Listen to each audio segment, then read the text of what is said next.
Ô, turminha, fala comigo. Tem alguém aí, ô, Karina? Na verdade, eu não tô. A Carla tá aqui. Só tem eu, Tá, Ed. tá bom. Tá? Você tá na sala? Isso. A Carla e a Maria Eduarda. Perfeito, perfeito. Tá? Ô, aliás, boa tarde, Mary Edward. Beleza, vamos lá então, ó. O Maria Eduarda já decorou o Olhos d'Água aí, né, gata? Então, qualquer pergunta que você tenha, põe para fora, tá? A gente vai... Como eu sei que você já decorou a obra, a gente vai passando de uma forma mais tranquila, tá? E qualquer coisa... Beleza, ó, eu vou ir trocando aqui de projeção, porque eu tive um grande problema com o meu material de Olhos d'Água, tá?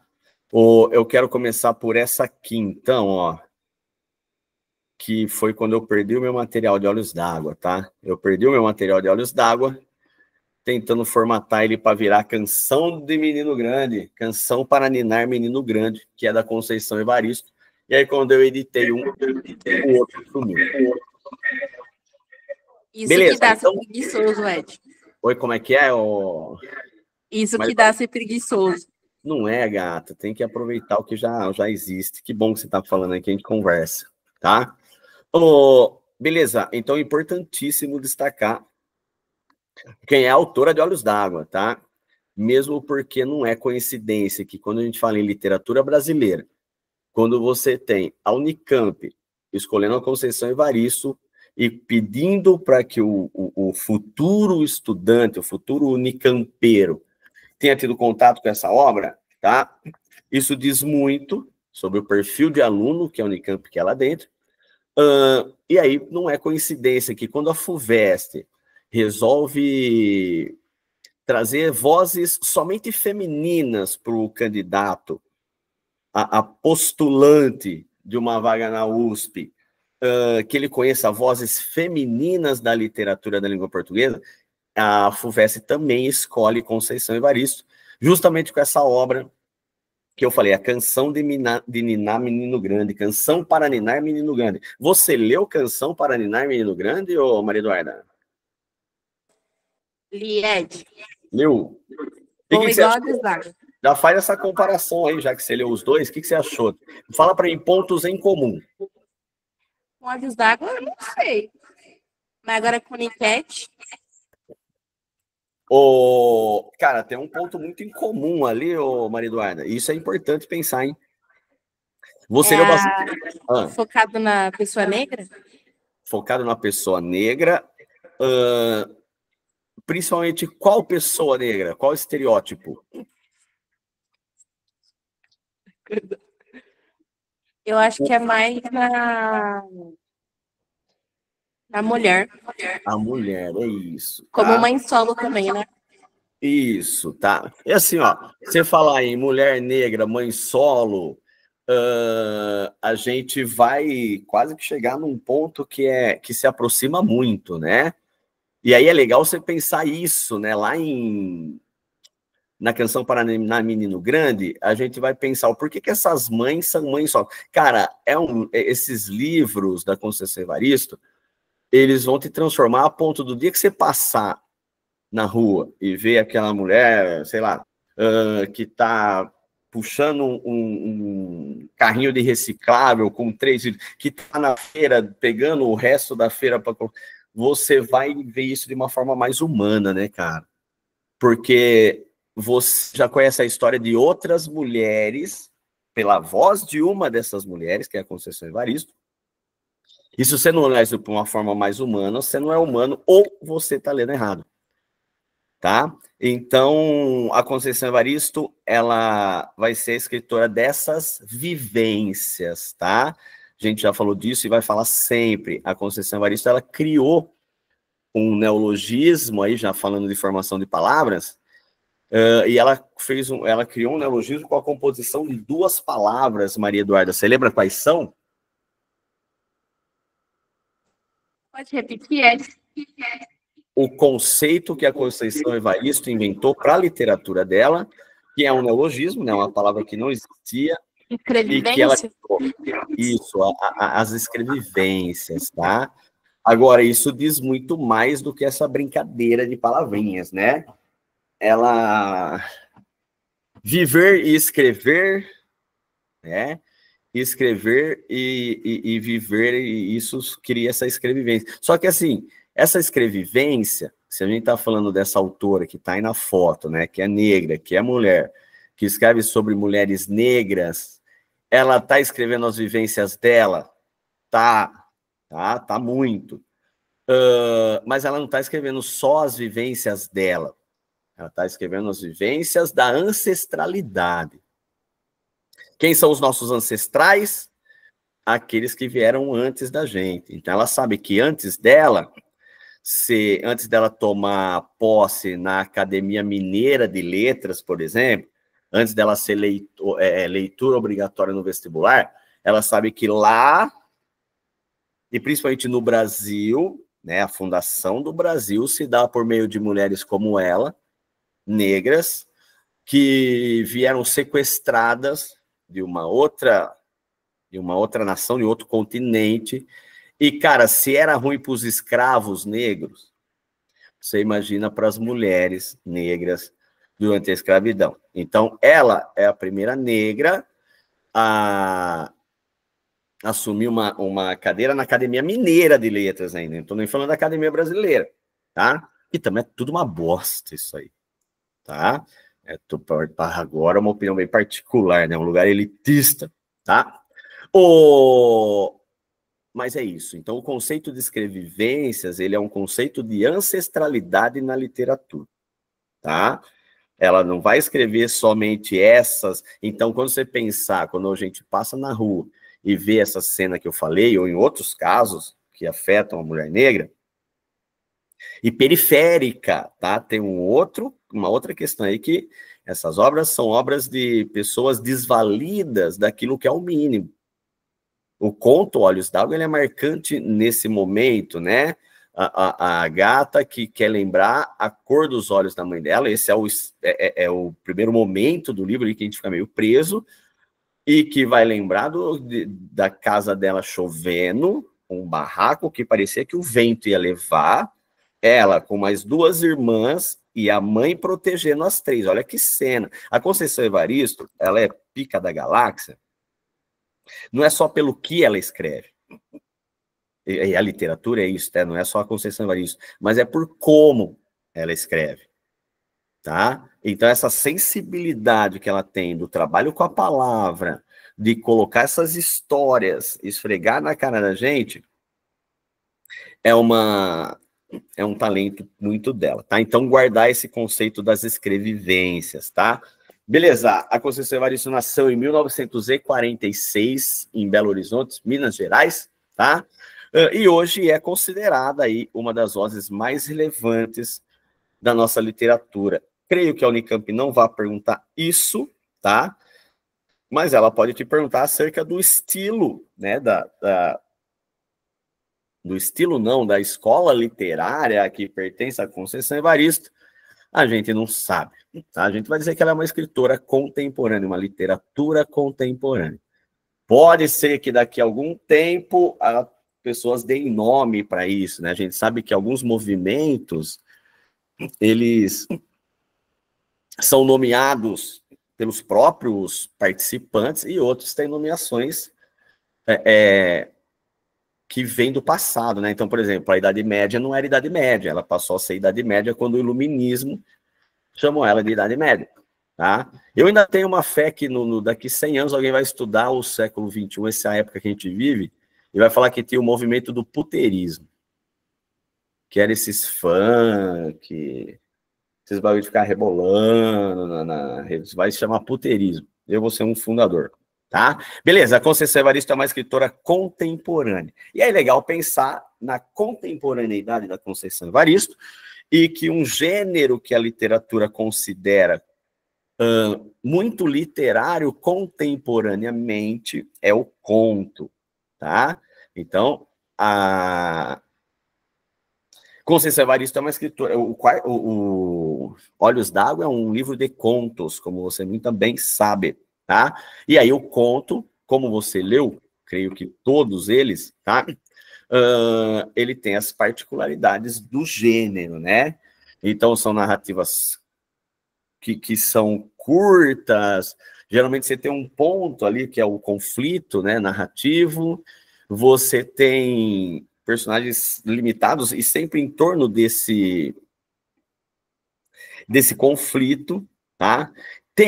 Você lembra de um conto, nossa, tem um conto nesse livro que ele tem um conflito que é o beijo na face.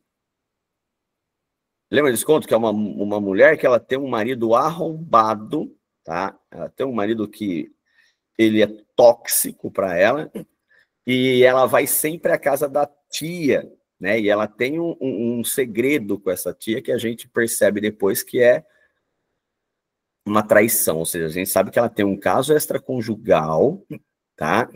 E quem a coberta é a tia. Tanto é que ela leva bastante o filho lá, o marido fica sempre perseguindo ela, mas na casa da tia ele fica tranquilo, né? Eu não sei se você lembra desse conto, mas ao terminar esse conto, eu queria que você lesse de novo, porque me parece que o caso extraconjugal dela era com a tia, tá? Então, percebe? O conto, ele é um gênero, tem um cara que chama Jorge Luis Borges, tá? Parece, então tem que ter um AVCzinho para falar.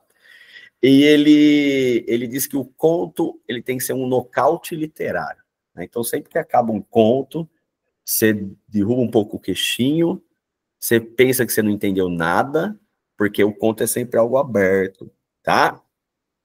E a Conceição Evaristo consegue, por dentro desse gênero, tá? As várias histórias dessas mulheres negras, dessas mulheres desvalidas de certos direitos, tá? Dessas mulheres vítimas de uma sociedade que não reconhece ainda o quão escravocrata foi, tá?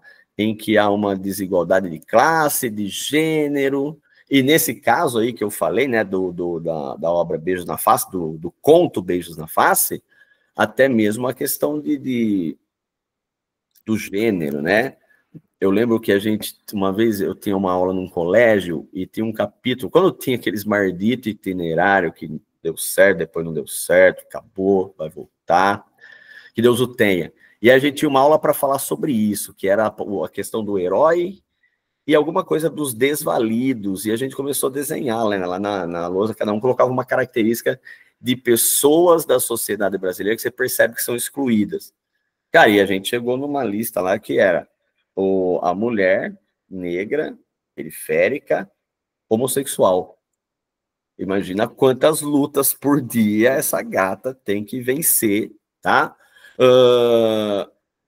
E a Conceição Evaristo vai conseguir captar isso, tá? Nesse conto, ou essas questões de classe social. Não, lembrando o seguinte, né? Coloca um OB aí de observação, porque não são todos os contos que são protagonizados por mulheres, tá? Beleza?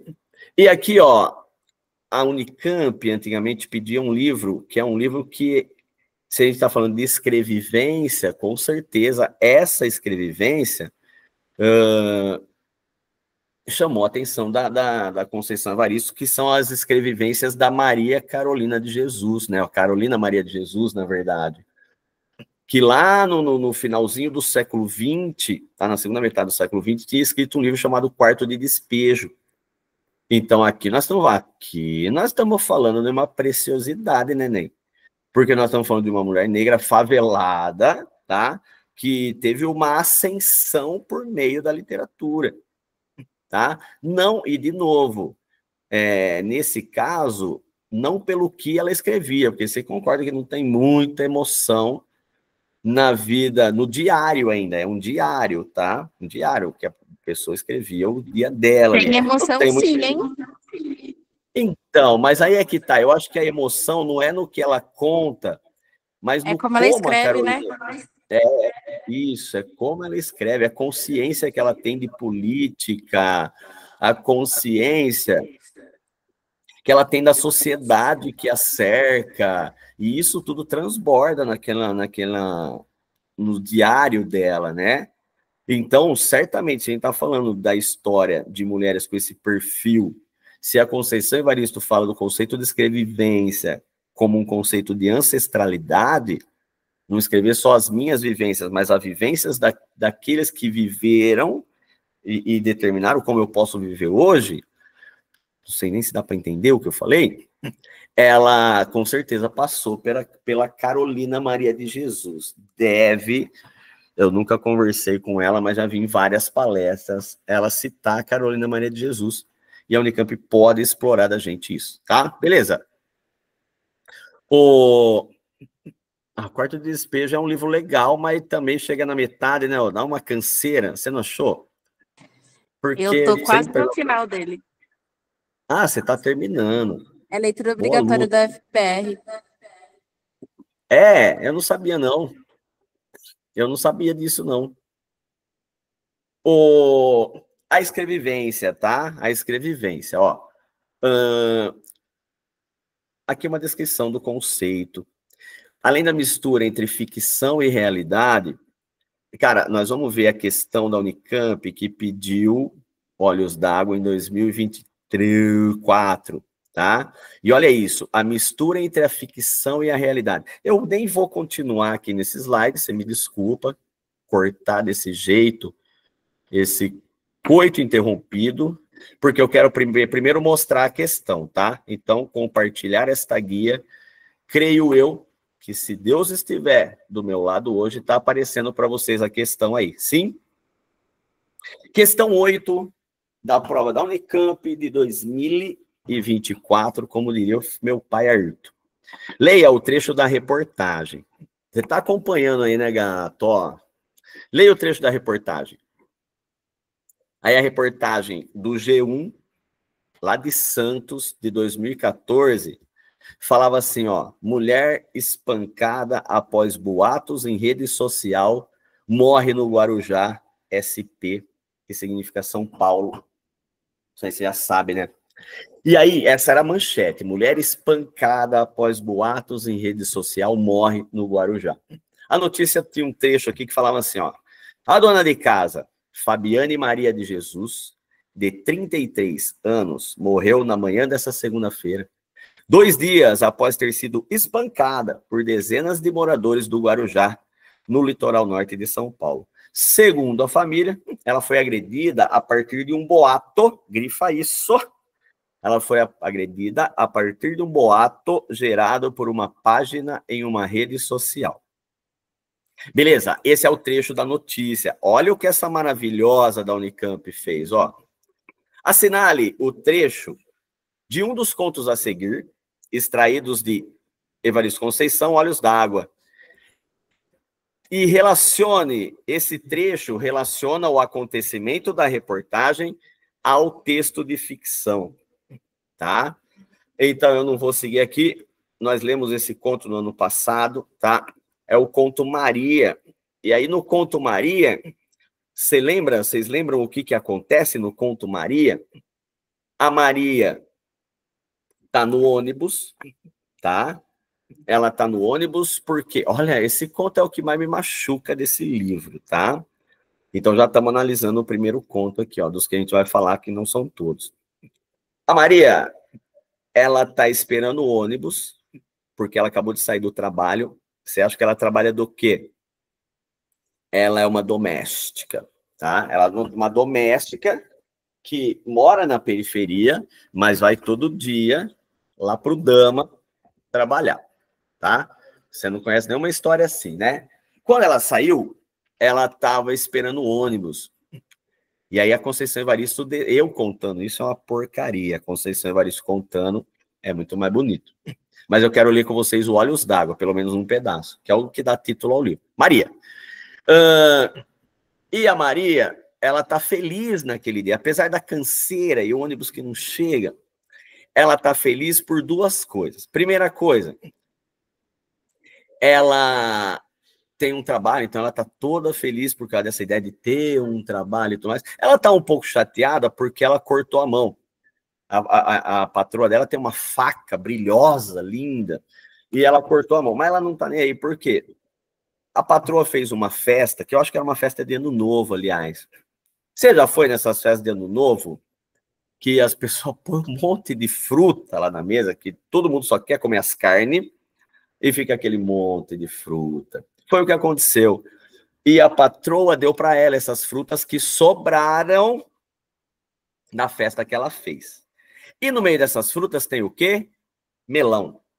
E a Maria está feliz porque os filhos dela nunca comeram o melão. Tá? Nunca comeram melão. E ela quer saber se eles vão gostar e tudo mais. E ela está feliz com outra coisa. Você manja o pernil? Aquele pernilzão gostoso, assado, temperadinho? Sobram uns ossos. E a patroa deu esses ossos para Maria, que é a empregada, e ela vai fazer uma sopa. Ela vai tirar as carninhas que sobrou e vai fazer uma sopa. Fica até bom, viu? A Maria, você está acompanhando a história, né? A Maria está esperando quem? O ônibus. O ônibus chegou, a Maria entrou, colocou a sacola na perna. Daqui a pouco, entraram dois caras lá no fundo do ônibus. Dois caras, tal, mal encarado. Um chegou, sentou, entregou pro cobrador o dinheiro da passagem dele e da Maria. E aí a gente vai saber que esse cara é o ex-companheiro da Maria, tá? É um ex-companheiro, a gente percebe que foi um ex, entre aspas, marido. E ele tem um filho com ela. A Maria tem 3 filhos, cada filho é de um pai, ela é mãe solteira, tá? E um desses filhos é com esse cara. E aí eles ficam conversando um tempo ali, ela lembra de uma maneira bastante afetiva dele, tá? E ela fala, ele pergunta do filho, ele tá todo carinhoso, e ela fala, pô, por que ele não foi sempre assim, né? Por que de vez em quando ele era violento? E ele pergunta do filho, ela fala, e ele levanta e fala assim, ó, manda um beijo pro meu filho, por favor. Então ela tem 2 coisas para levar para casa, que é o melão, que os filhos dela nunca comeram, e esse beijo que o pai mandou pro filho dela. O que acontece? Olha que desacordo. O que acontece? Os 2 caras assaltam o ônibus. Então, os 2 caras vão assaltar o ônibus e vão levar tudo de todo mundo. Vão dar tapa na galera, levar joias, levar dinheiro. Não ia levar celular porque não tinha. Só não assaltam quem? A Maria. Aquele furdunço, a galera tudo revoltada, os caras desceram, saíram correndo, todo mundo revoltado porque foi assaltado. Alguém levanta lá no fundo, ó, aqui é a alternativa C, que era a resposta correta, tá? Pega a história de Santos, só para você não perder o fio da meada, pega a história de Santos, que a FUVEST colocou como uma notícia, que aconteceu de verdade. Alguém levanta lá no fundo, ó, os assaltantes desceram rápido. A Maria olhou saudosa e desesperada para o primeiro, que era um companheiro dela. Corta um pedaço. Alguém gritou que aquela puta safada lá na frente conhecia os assaltantes, porque ele sentou do lado dela, né? A primeira voz, a que acordou a coragem de todos, levantou-se e se caminhou em direção a Maria. Cara, o motorista, o cobrador do ônibus vai falar assim, não, eu conheço essa gata, ela tá aqui sempre, ela sai do trabalho e pega o ônibus, mas a galera tá tão revoltada, tá tão com sangue no olho, que viram viram a pessoa perfeita ali, né? A pessoa mulher, negra, periférica, e que tinha tido contato com o assaltante ali, né? E aí a Maria vai começar, ela vai sentir o primeiro chute na cara, vai sentir o chute no estômago, vai começar a sentir o sangue saindo da boca, e a última lembrança dela vai ser essa, né? Que ela não vai conseguir chegar em casa e entregar o melão pro filho dela e saber se ele gosta, e não vai conseguir entregar o beijo que o pai da criança mandou para ela. Esse conto é um soco no estômago. Agora, percebe o que a gente estava falando aqui, ó. A escrevivência é isso, é a mistura entre a ficção e a realidade. A história da Maria é ficção. Tá lá no livro Olhos d'Água, esse que nós estamos analisando, que você deveria ter lido, tá? A história da moça lá de Santos, que a Unicamp trouxe, é real. Então é essa vivência, tá? E aqui, ó, aqui eu tô tira essa parte da canção Panina Menino Grande, e pensa isso, ó, escrevivência é um termo, hoje, é um conceito e um método que a Conceição Evaristo criou para a literatura dela, que aponta o ato de escrita de mulheres negras com o objetivo de retomar a voz das escravizadas que foram silenciadas pelos escravocratas para contar a história de negras e negros no Brasil, tá? A escrevivência é esse texto que se esgota e se confunde com o coletivo, tá? Por isso que eu falei dessa ideia de você, depois que ler esse livro, passar pela sua realidade e observar que isso é um coletivo, tá? O coletivo mulheres, o coletivo periférico, tá? O coletivo negro, entre os vários coletivos que existem dentro disso. É sobre esses personagens que a Conceição Evaristo vai escrever, tá? Aqui tem a própria fala da Conceição Evaristo acerca disso, tá? O que a minha memória escreveu em mim e sobre mim, mesmo que toda a paisagem externa tenha sofrido uma profunda transformação, as lembranças, mesmo que esfiapadas, sobrevivem, tá? Agora, percebe que ela está falando sobre ela. Qual que é a memória dela? A Conceição Evaristo, ela foi, né, viveu na periferia, toda na periferia de Belo Horizonte, tá? Toda a juventude dela até a adolescência, só que ela conseguiu fazer faculdade. Ela fez a faculdade de letras, tá? Na Universidade Federal de Minas Gerais. A partir disso, ela fez a faculdade de letras trabalhando como doméstica, tá? Então, ela trabalhava como doméstica e fazia o curso de letras, tá?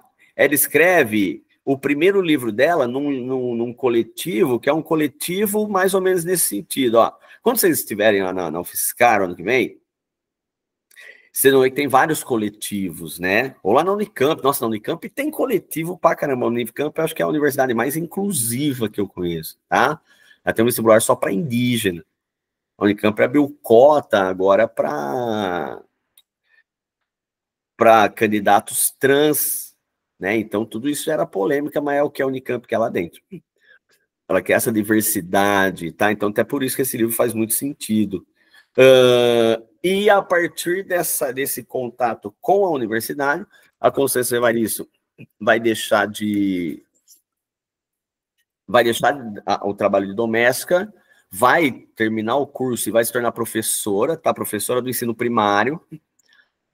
E junto com isso, dentro da universidade, esse coletivo negro publicou alguns textos de alguns autores da universidade, tá? Do curso de letras você vai ter bastante autores, com algumas obras. E a Conceição Evaristo aparece na literatura pela primeira vez ali, tá? E depois ela vai ganhar em pouco tempo, esse livro acho que é 2022, não lembro. Ela vai ganhar o Prêmio Jabuti daquele ano, né? O Prêmio Jabuti, que é o prêmio maior da literatura, tá? Então aí a partir disso ela começa a figurar como essa autora que a gente está estudando, tá? Então você percebe o que a minha memória escreveu em mim, ela está falando sobre ela. Pensa nessa biografia e pensa nas memórias que ela teve. E mesmo que toda a paisagem externa tenha mudado, né, sofrido uma profunda transformação. Que transformação é essa? Pô, a gente está lendo aqui uma autora negra para o vestibular. Essa paisagem externa, que é a sociedade, ela tem mudado, tá? Sofreu uma profunda transformação de quando o negro era escravo para hoje. Mas essas lembranças, mesmo que esfiapadas, sobrevivem em mim. E na tentativa de recompor esse tecido que é esgarçado ao longo do tempo, eu escrevo. Escrevo sabendo que eu estou perseguindo uma sombra, um vestígio, talvez. E como a memória também é vítima do esquecimento, eu invento e invento. Por isso, escrevivências, tá? Porque essas vivências, muitas vezes, quando eu não vivi, eu posso inventar pautado naquilo que a minha sensibilidade me faz crer que foi vivido, tá? Beleza? E aqui, só para a gente finalizar essa primeira análise, tá? Lembrar essa ideia que eu falei, tá? Conceição Evaristo é uma escritora da literatura contemporânea, tá? Isso vai significar, e a Unicamp pode explorar muito de você isso, tá? Essa relação que a arte contemporânea tem com o modernismo, lá de 22. Então, por exemplo, na obra da Conceição Evaristo, você vai ter uma linguagem que não é uma linguagem tão rebuscada, que usa palavras difíceis, como era muito comum naqueles livros que você não gosta de ler no ensino médio, tá? Então, ela tem uma linguagem que aqui é muito interessante, tá? A única que pode te perguntar isso em questão de ser uma coisa estilística. A linguagem que ela usa é a linguagem que reflete os personagens que ela representa, tá? Então, os personagens que ela retrata são os personagens que têm essa linguagem que ela usa aqui, tá? A linguagem é bem fiel aos personagens, tá? E vamos aqui, ó, vamos tentar finalizar lendo um dos contos, ou pelo menos um pedaço, tá? Ó. Eu quero vir aqui primeiro, deixa eu ver se eu acho. Então, o livro está aqui, tá? Eu acho que está aparecendo aí para vocês agora a obra, tá? Essa obra você tem em PDF na rede social, na internet, tá? Você procura lá Olhos d'Água PDF, vai aparecer essa versão, tá? É legal a gente ler o conto Olhos d'Água, pelo menos começar a lê-lo, porque a gente vai ter contato com a materialidade, né? Vai ler o texto, perceber como ela escreve, e é o conto homônimo, né? O conto que dá nome ao livro.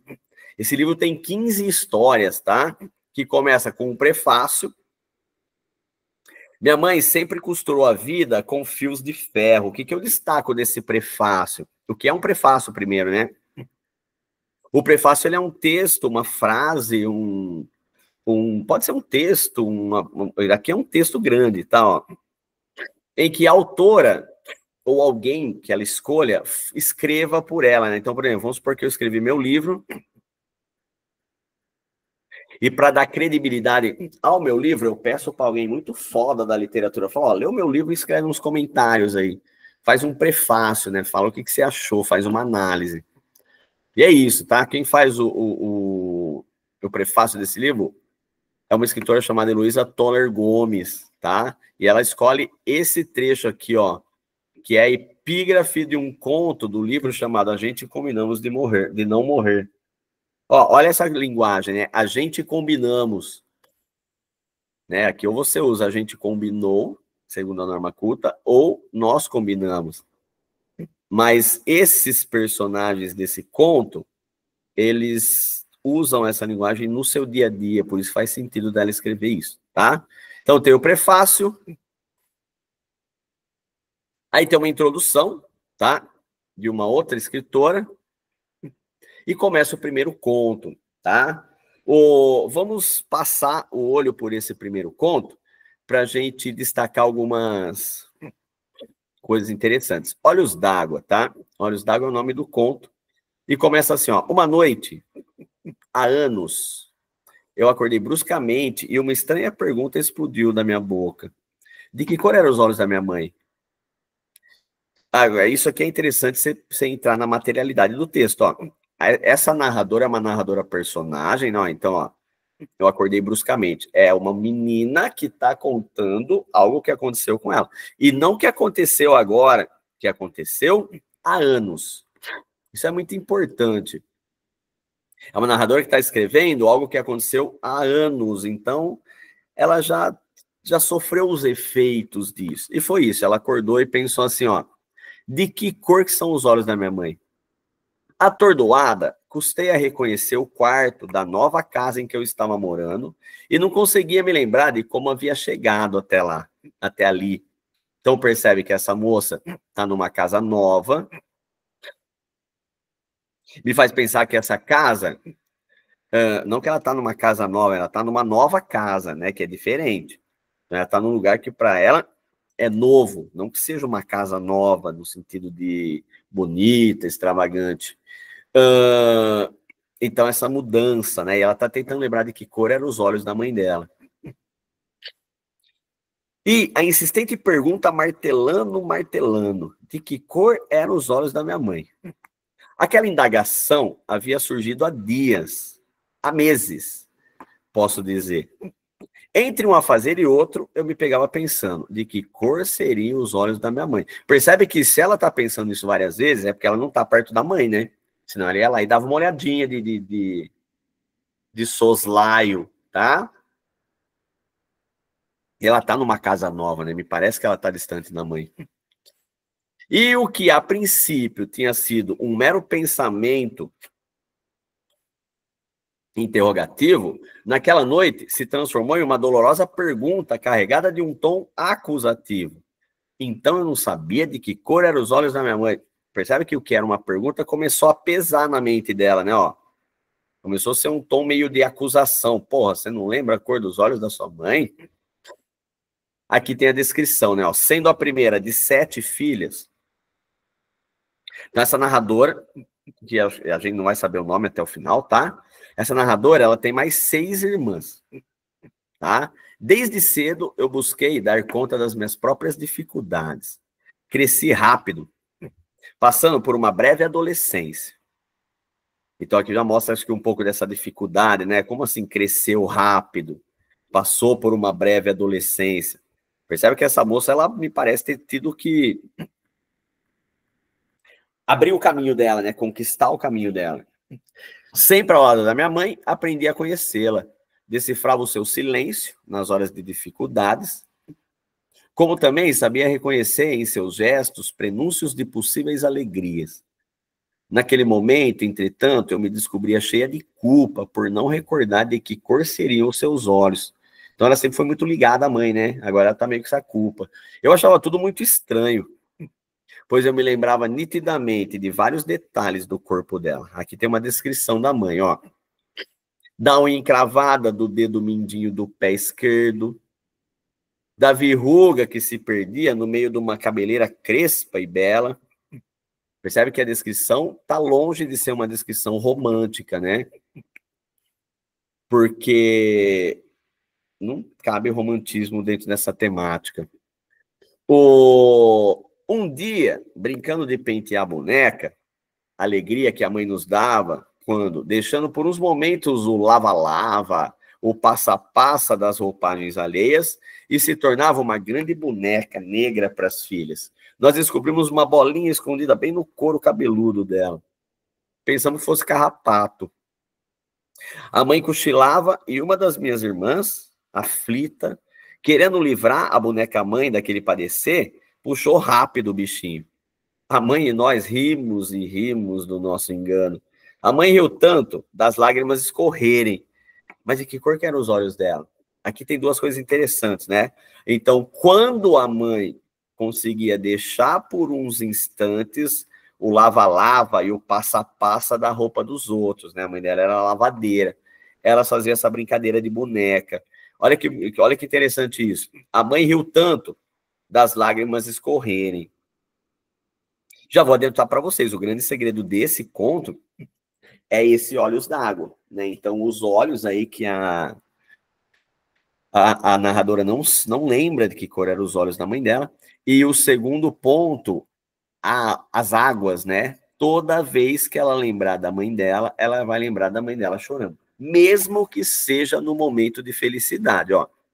A mãe riu tanto de lágrimas escorrerem, ela faz questão de destacar as lágrimas. Eu me lembrava também de algumas histórias da infância da minha mãe. Agora, ó, olha essa ancestralidade.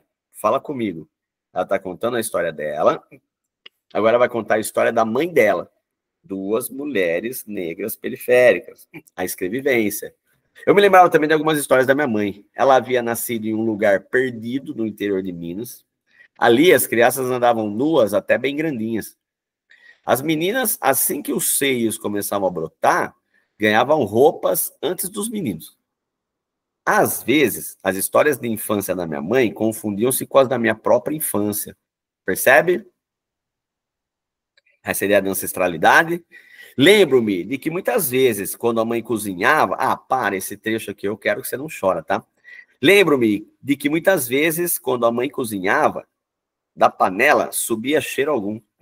Era como se ela cozinhasse ali apenas o nosso desesperado desejo de alimento. As labaredas, sob a água solitária que fervia na panela cheia de fome, pareciam debochar o vazio do nosso estômago, ignorando nossas bocas infantis em que as línguas brincavam a salivar sonho de comida. A mãe dela colocava água no fogo, tá? E da panela não subia cheiro nenhum porque não tinha comida. E era justamente nesses dias de parco ou de nenhum alimento que ela mais brincava com as filhas. Olha que mãe. Nessas ocasiões, a brincadeira preferida era aquela em que a mãe era a senhora, a rainha. Ela se assentava no seu trono, um pequeno banquinho de madeira. Felizes, colhíamos flores cultivadas num pequeno espaço de terra que circundava o nosso barraco. As flores eram depois solenemente distribuídas por seus cabelos, braços e colo. E diante dela, fazíamos reverências à senhora. Postávamos deitadas no chão e batíamos a cabeça para a rainha. Nós, princesas, em volta dela, cantávamos, dançávamos, sorríamos. A mãe sorria de uma maneira triste, com um sorriso molhado. Olha os olhos d'água. E olha esse poder da fabulação da criança, né? Ali todo mundo tá fudido, mas por fome,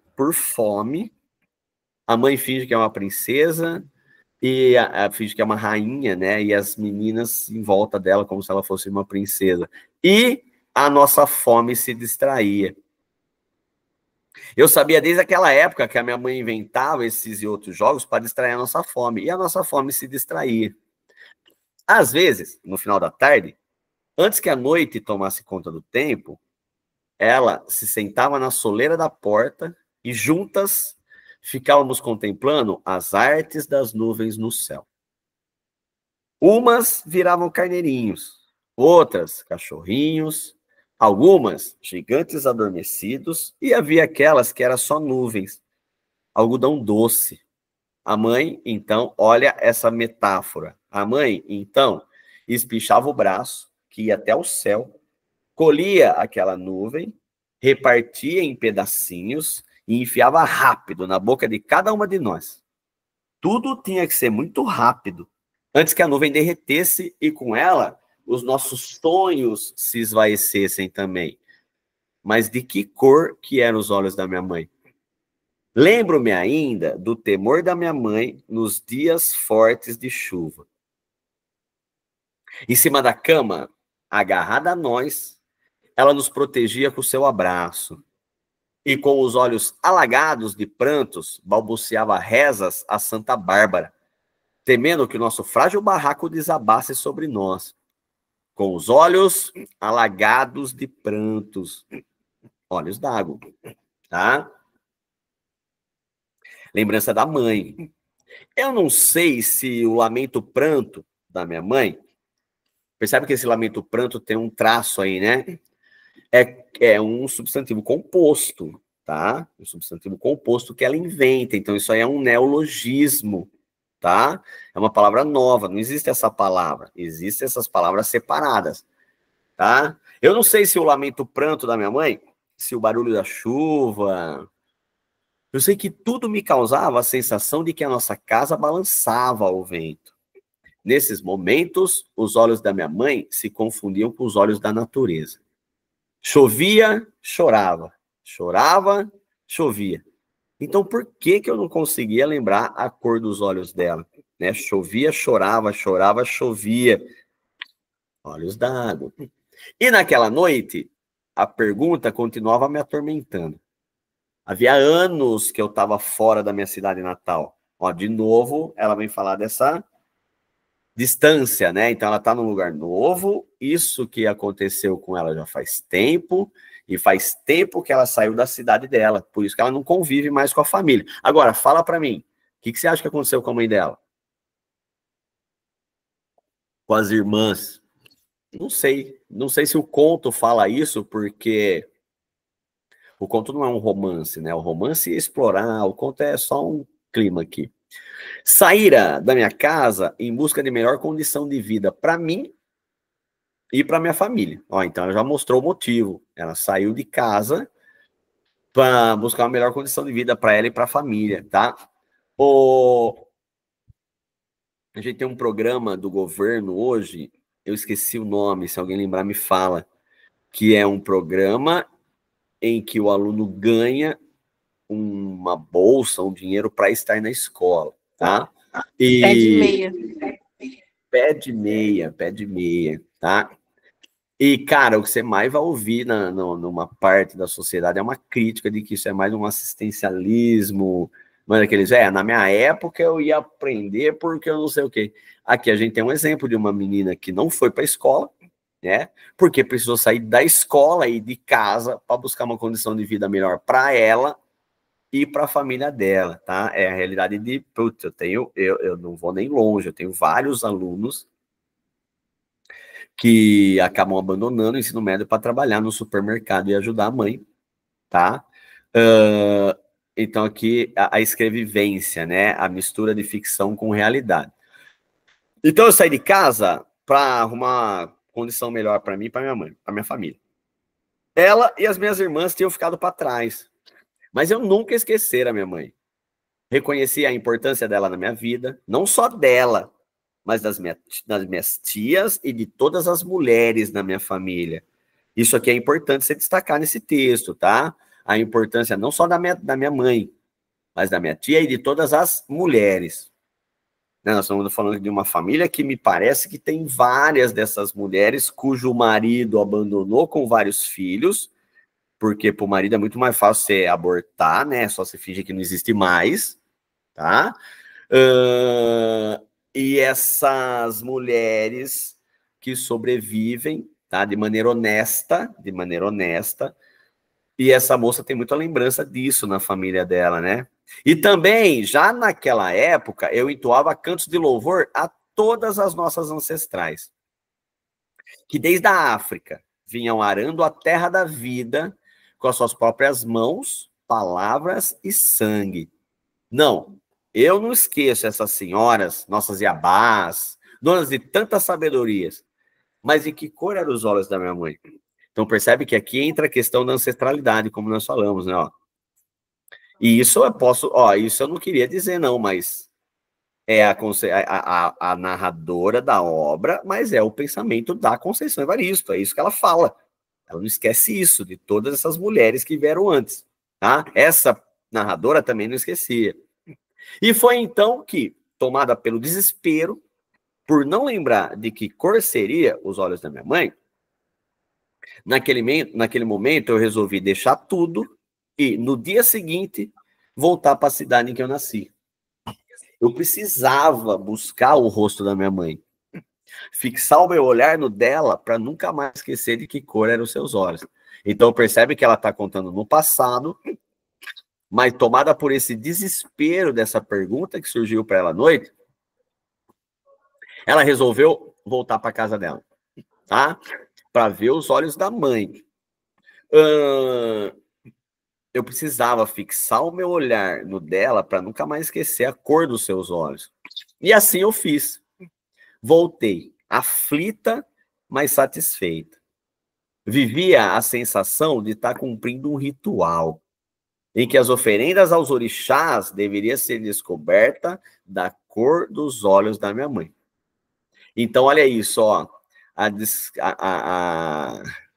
Um ritual em que a oferenda aos orixás deveria ser descoberta da cor dos olhos da minha mãe, né? Aqui a gente vai trazer algo que é muito presente na literatura da Conceição Evaristo, que são as religiões, as crenças, os costumes do povo africano, tá? Então, percebe, é uma oferenda aos orixás. Ó, aqui embaixo ela vai falar das águas de Mamãe Oxum. Oxum que tem uma relação com os rios, com as cachoeiras, com as águas dessas religiões de matriz africana, tá? Tem uma música do Zé Cavaleiros que é um canto de Umbanda, na verdade, tá? Que ele vai musicar e fala exatamente isso. Eu vi Mamãe Oxum na cachoeira, sempre essa ligação de Oxum com as águas. Por isso, olhos d'água, tá?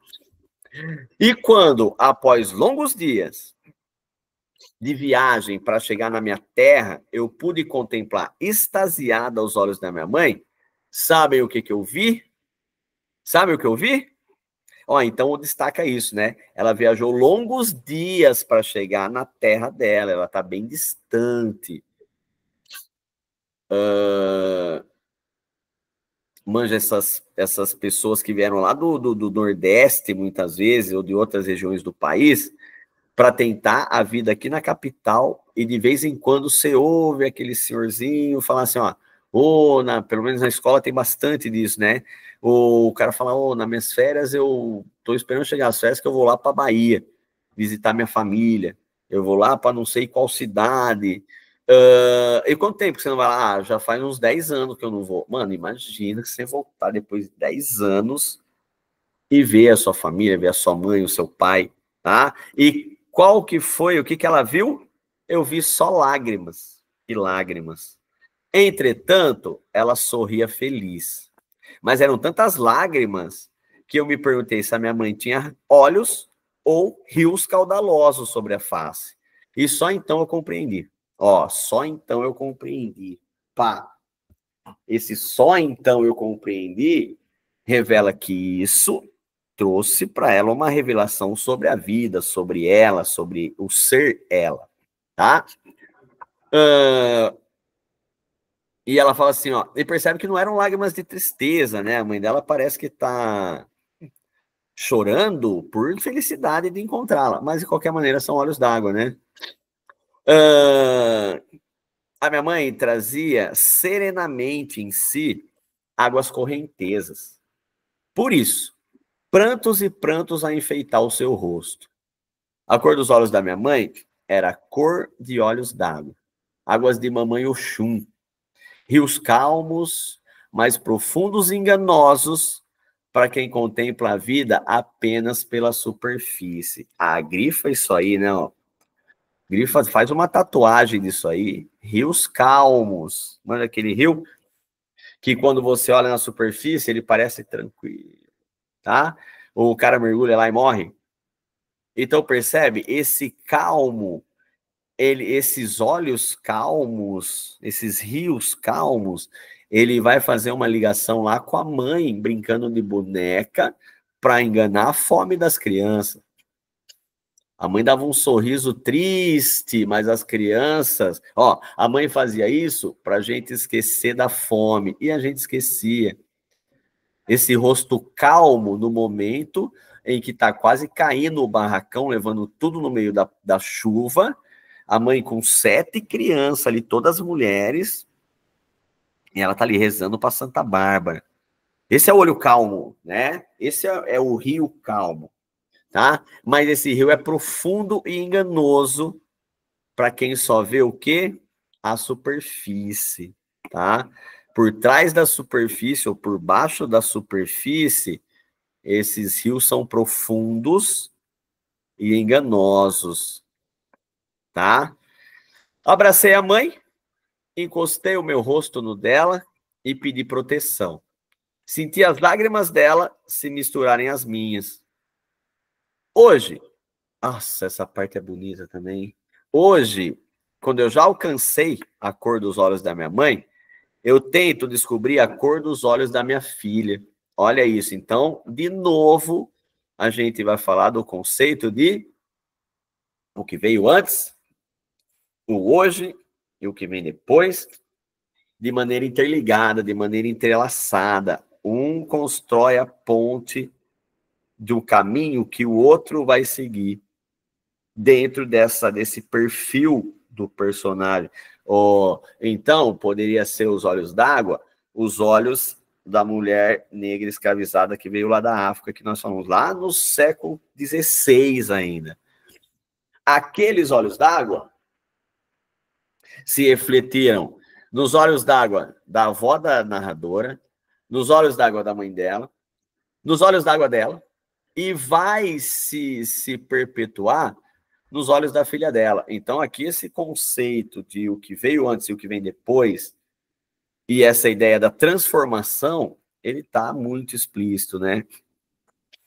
Então, quando que eu já alcancei os olhos da minha mãe, eu tento descobrir a cor dos olhos da minha filha. Faço a brincadeira em que os olhos de uma se tornam o espelho para os olhos da outra. Mas essa ideia de ficar uma olhando dentro do olho da outra. E um dia desses, eu me surpreendi com o gesto da minha menina. Quando nós duas estávamos nesse doce jogo, ela tocou suavemente no meu rosto, me contemplando intensamente. E, enquanto jogava o olhar dela no meu, perguntou baixinho, mas tão baixinho, como se fosse uma pergunta para ela mesma. Ou como se estivesse buscando e encontrando a revelação de um mistério, ou de um grande segredo. Eu escutei quando, sussurrando, a minha filha falou: mãe, qual é a cor tão úmida dos seus olhos? E aí acaba o primeiro conto, tá? Então, esse é o conto homônimo, tá? É o conto que dá nome ao livro. É um conto que tende muito a Unicamp explorar, tá? Beleza, a gente leu esse conto por ser o conto que dá nome ao livro, tá? E também pelo fato de que, para ter essa materialidade do texto, né? Ou seja, compreender como que o texto da Conceição Evaristo se constrói com essas metáforas, né? A metáfora da mãe que coloca a panela com água, né, no fogo, para as crianças esperarem a comida e brincarem até se cansarem. E ali a nossa mãe cozinhava o nosso sonho de comida. Ela fazia isso para a gente esquecer da fome, e a gente esquecia. Beleza, vamos, para finalizar aqui rapidão, passar os olhos por alguns outros contos, tá? E ver um pouco do resumo de cada um, tá? Então já falamos disso, a Conceição Evaristo publicou o primeiro romance dela lá nos anos 90, tá? Hoje é uma das principais vozes da literatura brasileira, tá? Vamos aqui para os contos, tá? Então, esse é o resumo do primeiro conto, tá? O primeiro conto aqui conta a história da mulher, é o que a gente acabou de ler. Segundo conto da obra é um conto chamado Ana da Venga, tá? Ana da Venga é um conto impactante também, tá? O da Venga, o da Venga, ele é um traficante, tá? Só um minutinho aqui, ó. Só um minutinho.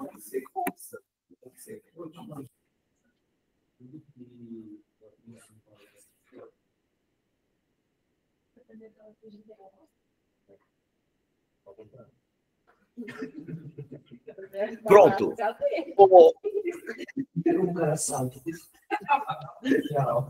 Então, Ana da Venga conta a história da Ana e ela é casada com o da Venga, né? Esse conto é um conto bem impactante ali. O da Venga é um traficante, tá? E o conto é meio misterioso, né? Começa com a Ana em casa, de repente começa a chegar uma galera na casa dela para uma festa, e ela, por saber que o marido dela era um traficante, tá? Ela fica muito assustada com tudo isso. E ela percebe que chegou um monte de gente ali, tá todo mundo meio entrando na casa dela, ela não consegue entender nada, e não aparece o marido dela. Isso vai dando um desespero nela, de imaginar que ele pode ter sido preso, tá? Então ela fica muito preocupada. E aí nós vamos saber também que a Ana da Venga é essa personagem também, né? Que é uma mulher que também é negra, né? Ela conheceu o da Venga numa roda de samba. Ele fica deslumbrado com a beleza dela, com o jeitão dela, E quando ele vai chavecar ela, né? Não sei se existe mais a palavra chaveco, me desculpe, tá? Ele oferece para ela uma bebida, ela agradece e eles começam a namorar, tá? E o Daveng, ele sempre foi um cara muito mulherengo, tá? Mas quando ele conheceu a Ana, ele acabou se tornando meio que muito fiel a ela, tá? E quando ele chega, né? Quando ele chega naquela confusão que está acontecendo, a gente vai descobrir algo muito fofinho, né? Que é ele tinha preparado para ela uma festa de aniversário. Ela nunca tinha tido uma festa de aniversário, né? E aquela era uma festa surpresa para ela. Não sei se vocês que leram lembram desse conto, tá? Ele faz uma festa de aniversário para ela, vai ser uma noite inesquecível para ela, tá? E a partir disso, eles, né, depois que todo mundo vai embora, eles vão ter uma noite de amor, tá? E nessa noite em que eles estão lá se amando, depois da primeira festa de aniversário, é um conto que parece muito essa... Manja essa ideia do príncipe às avessas, né? O Daveng é um traficante. Aliás, todos os personagens aqui, você tem que ficar muito esperto, tá? Isso está muito próprio dessa literatura realista, né? Que é o seguinte, não existe herói ou vilão. O Daveng é um traficante, ele é o chefe do tráfico, ele é violento, ele já matou várias pessoas, já torturou várias pessoas, mas, cara, ele proporcionou a primeira festa de aniversário da Ana, ele é muito carinhoso com ela, e nessa noite de amor, o que que acontece? A casa do Davenga vai cair. Por quê? Porque a polícia vai invadir o barraco dele e vai matar os dois com um tiro no peito de cada um. Com a chegada da madrugada, o Davenga pede que todos se retirem para que os dois começassem a se amar. E quando eles estavam prestes a explodir um no outro, a porta abre, os dois policiais invadem o barraco e o Davenga sabia que tinha perdido. O Davenga ainda tenta pegar uma arma e toma um tiro, tá? E a Ana toma outro. E aí é interessante nesse conto, fica mais trágico ainda, né? Porque a Ana Daveng, ela toma um tiro e ela tá grávida. Aí a gente vai descobrir lá no conto que ela estava grávida, tá? Vou destacar mais alguns aqui, tá? Do Zuquerência conta a história de uma mendiga que ela chega numa cidade, tá? E ela vai ficar na casa da Dona Esmeraldina. A Dona Esmeraldina, essa é uma menina, tá? Uma menina mendiga. E ela vai ficar na casa dessa Dona Esmeraldina. Só que a casa dessa Dona Esmeraldina é uma casa que entram muitos homens.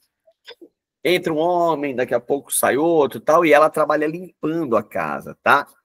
E num dia desses, ela, a dona da pensão lá, da Dona Esmeraldina, avisou várias vezes para ela, ó, antes de entrar, bate sempre na porta.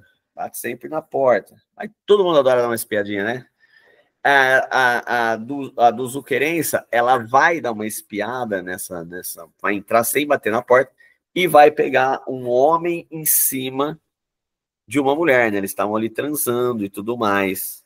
E aí, isso, como era uma primeiro contato dela com uma cena assim, ela começa a tomar uma curiosidade.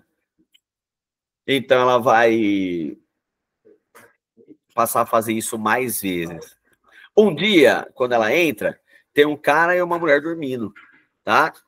E depois disso, uma vez um cara chama ela, né? Percebe ela ali, ela é uma menina, cara, tá?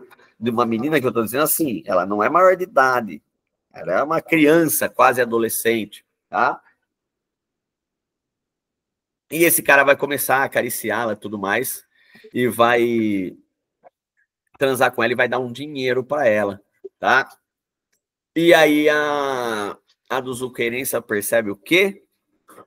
Que ela pode começar a ganhar dinheiro não só limpando a casa, tá? Ela pode ganhar o dinheiro nessa vida, que é a vida da prostituição, tá? Depois de pouco tempo, ela se torna uma prostituta, tá? No final, ela vai ter 9 filhos e 3 netos, tá?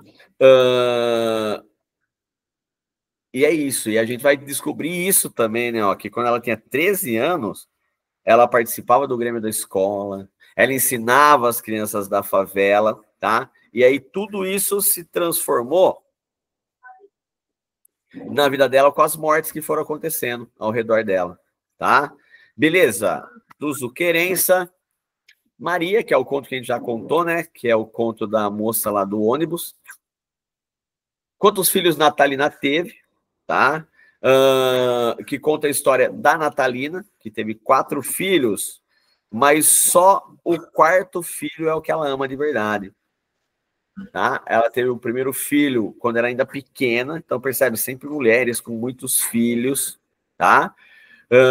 Numa aventura amorosa ela tentou fazer várias vezes um aborto, tá? Dessa criança, mas a própria mãe tentou fazer esse aborto, né? A própria mãe tentou levar ela para abortar e não aconteceu. Ela ficou com medo lá no hospital e foi embora, tá? E aí vai contar essa história dos filhos dela, né?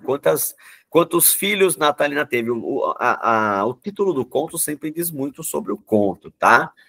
Então vai contar a história desses filhos e o quanto ela sofreu com essas gravidezes, tá? Beijo na Face, que é esse conto que eu falei para vocês, da Salinda, tá? Que tem um marido muito arrombado, tá? Um marido muito tóxico e que vai encontrar na tia Vandu uma cúmplice de um amor secreto, tá? Mas aí, no final, a gente não vai saber se esse amor secreto era sobre ela e um terceiro cara, ou se era ela e a própria tia, tá? Luamanda, tá? A Luamanda conta a história da Luamanda em si, né? Que é o próprio nome da personagem. E a principal característica daqui é que ela é muito bonita, tá? Então, faz-se muito essa comparação dela com a Lua em si, tá? Tanto pelo nome, e vai mostrar essa descoberta, né? Ó, aos 11 anos ela descobre esse primeiro amor, é um romance é um conto que a gente chama de conto de formação, né? Que vai contar esse período da formação do indivíduo, desde a infância até a adolescência, tá? E então vai ser isso, vai mostrar essa formação dela, tá? O Cooper de Cida, esse Cooper é uma corrida, tá?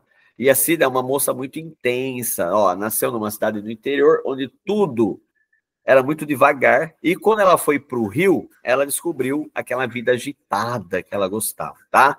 Com 17 anos, ela vai para a cidade grande, e o dia inteiro ela tem coisa para fazer, tá? Um dia de manhã, ela manda aquela ideia e fala assim, não, vou parar, eu quero dar um tempo e tudo mais, e ela vai fazer isso, e vai correr, tá? Ela abandonou o calçadão, fundou os pés na areia, já estava na hora de voltar para casa. Porém, ela vem andando bem devagar. Quando chega na portaria do prédio, tá o Pedro lá que quer falar com ela, que ela tá muito atrasada, tá? E que ela poderia trabalhar, porque eles iam trabalhar juntos, tá? A Zaita esqueceu de guardar os brinquedos. Esse ponto também é impactante, tá? A Zaita é uma menina que ela é muito criança, tá? Então ela tá muito encanada porque ela perdeu uma figurinha, tá? E ela mora com a irmã dela, a Naíta, e ela tem mais 2 irmãos homens, um que é do exército e o outro que é um traficante. E ela tem uma irmã gêmea, olha os nomes, Zaíta e Naíta, tá? E, cara, a Zaíta tá encanada com uma coisa, que é alguém roubou a figurinha dela. A criança sofre por essas coisas. Alguém roubou a figurinha dela e ela tá desconfiada que foi a Naíta, a irmã dela.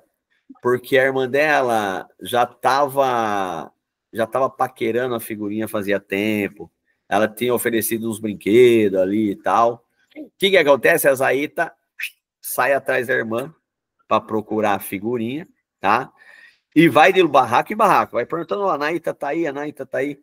E a mãe da Zaita e da Naíta, cara, ela é violenta, hein?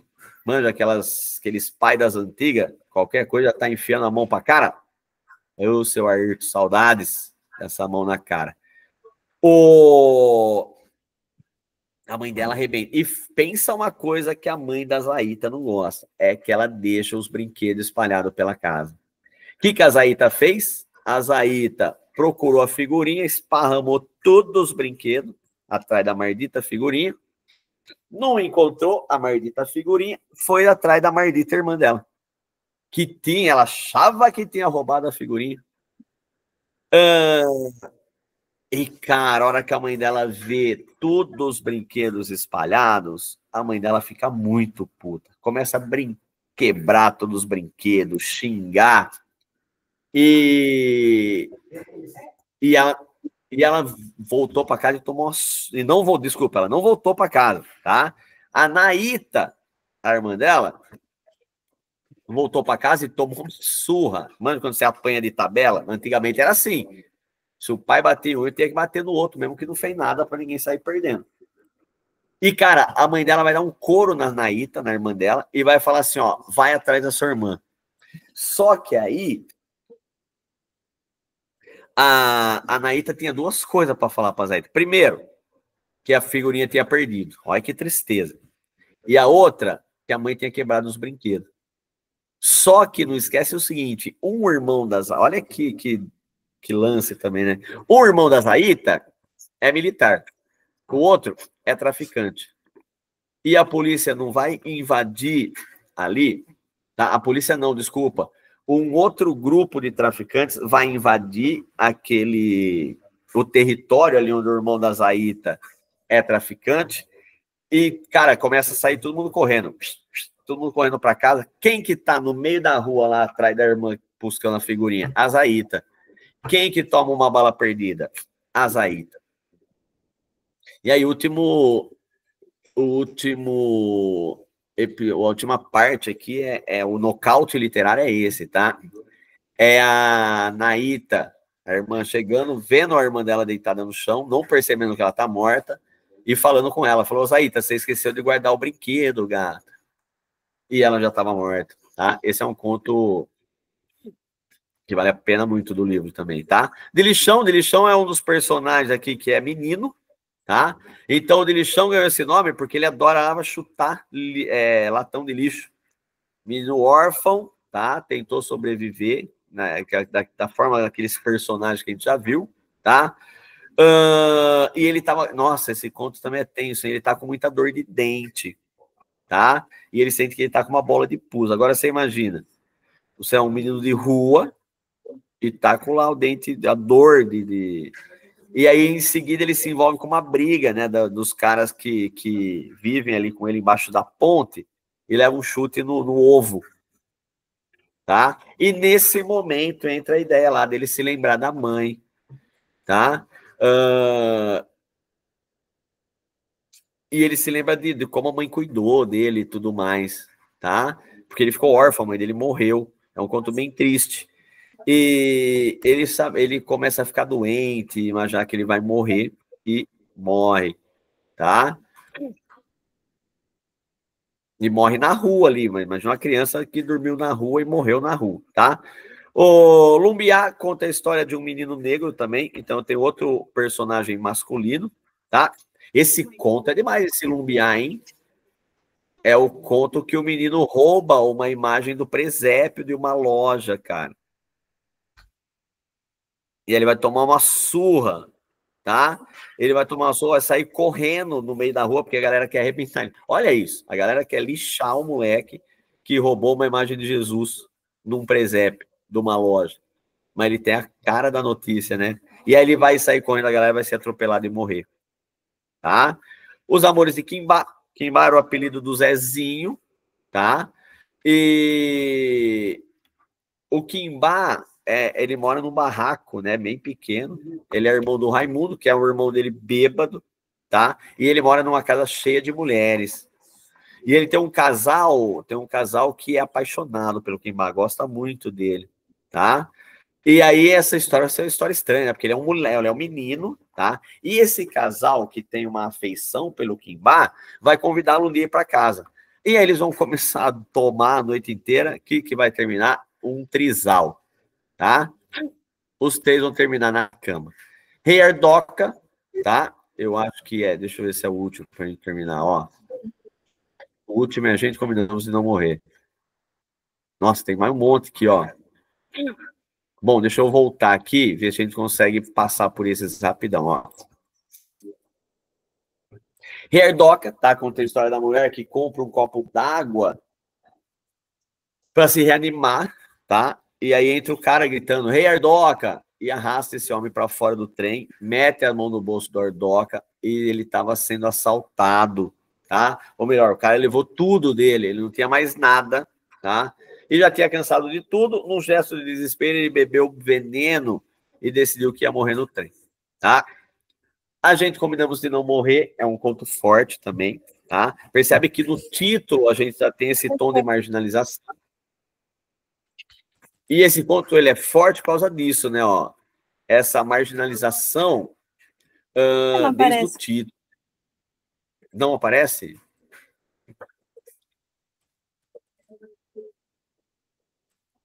Estamos terminando, ó. A gente combinamos de não morrer. Esse tom, tá?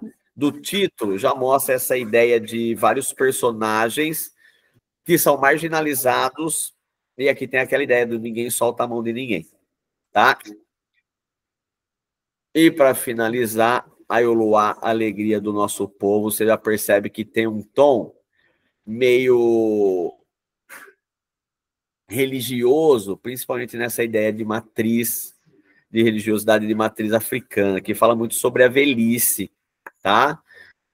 Beleza, é isso, galera. Nada substitui a leitura desses contos, mas a gente já leu um aqui, que dá título à obra, tá? Já vimos uma questão e tudo mais. Creio que não é um livro que vai causar problema, mesmo porque eu acho que ele vai cair na Unicamp pela última vez, tá? Acho que na lista que vem, do ano que vem, já não tem mais. Isso também pode fazer com que ele caia com uma questão de despedida. Beleza? É isso, então. Vou falar de mais uns 2 livros, tá? Antes de mandar para vocês uma lista com exercícios que já caíram ou que podem cair sobre esses livros, e aí fica mais conteúdo para vocês. Beleza? É isso. Muito obrigado. Bom, até a próxima. E eu não lembro qual. Mas na semana que vem eu acho que já temos a próxima obra. Beleza? Beijo. Tchau. Valeu, galera.